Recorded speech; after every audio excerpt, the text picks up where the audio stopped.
How's it going, everyone? In today's video I'm going to be showing you how to upgrade your current static side indicators on your Seat Leon and Seat Ibiza with these awesome dynamic LED indicators.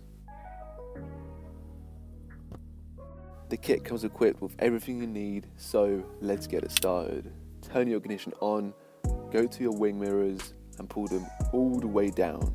This will allow us to gain access to the clips holding the wing mirror cap itself. As you can see, I've used a flat screwdriver to undo the clips. From there, you pull the cap towards the front of the car, and these are the clips holding the cap in place. Up next, we have 3 more screws to go, which are showing up on screen right now.